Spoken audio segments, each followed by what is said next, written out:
Cachoeira quer mudança e eu vejo a esperança no olhar do cidadão.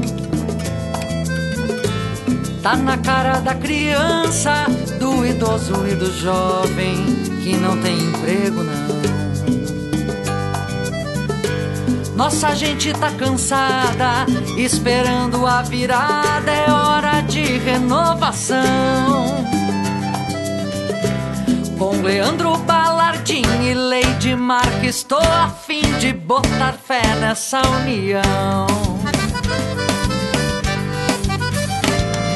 Vem ser prefeito com a gente também, pra confiar, lutar, crescer. Vem transformar Cachoeira do Sul, o amor por nossa terra vai vencer.